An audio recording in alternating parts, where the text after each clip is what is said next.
tradition à Boulogne, ça a été un peu comme partout, comme beaucoup d'endroits. Je me suis installé en 71 comme médecin. En 74, j'ai commencé les messes dans mon salon.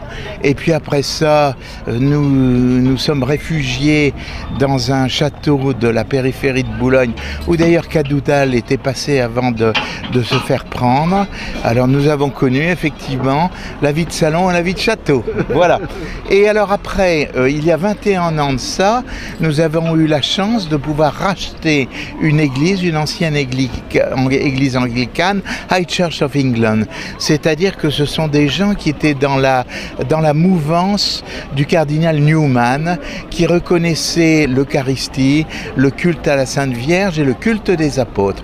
Si bien que vous avez certainement pu voir que nous avons une énorme fresque avec marqué Saint Peter and Saint John. Alors comme c'est mon prénom, Jean-Pierre, il était question de l'appeler de cette manière-là, mais comme les fondateurs avaient tous ce nom-là, nous avons dit non, il faut trouver autre chose. Et nous avons pris Saint-Louis. Et nous avons une paroisse qui marche très très bien.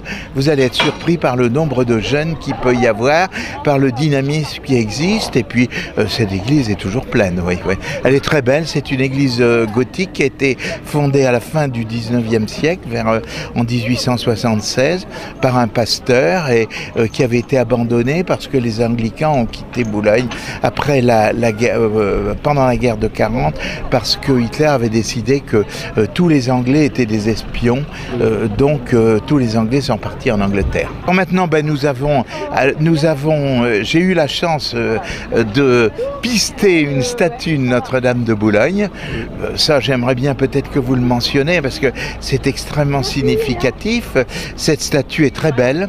Elle a été sculptée par le papa d'un prêtre de la fraternité Saint-Pédis, et ce papa était un dévot à Notre-Dame du Grand Retour, parce que pour ces gens qui habitaient Bordeaux, Notre-Dame du Grand Retour, c'était toute l'espérance qu'il pouvait y avoir vers un retour à une situation qui aurait permis au christianisme de se développer normalement. Alors elle a gardé cette statue, elle a eu quelques vicissitudes et finalement le prieuré de Nantes a accepté de nous céder cette statue contre quelques prières et quelques sous aussi, ce qui leur permet de...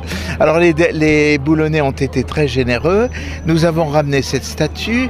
Alors Notre-Dame de Boulogne est arrivée là, à notre droite, oui, en 637, sous le règne du roi d'Agobert. Là, ce que vous voyez là, ici, et c'est très beau parce que nous partons d'un endroit qui est un endroit historique, si vous voulez. Bon. Et le culte de Notre-Dame de Boulogne a duré depuis cette époque-là. C'est le plus ancien culte de France après Notre-Dame du Puy. Alors tout simplement pour conclure, je voudrais vous dire que les croisés, avant de partir en croisade, venaient à Notre-Dame de Boulogne pour faire bénir leurs épées, et dans lequel en général il y avait une relique, et ils montaient jusqu'à Boulogne. Eh bien tout ce que j'espère, c'est que tous ceux qui nous regardent et nous écoutent auront cette même force de caractère pour se battre, pour se déplacer et pour être des nouveaux croisés. Merci beaucoup. Voilà.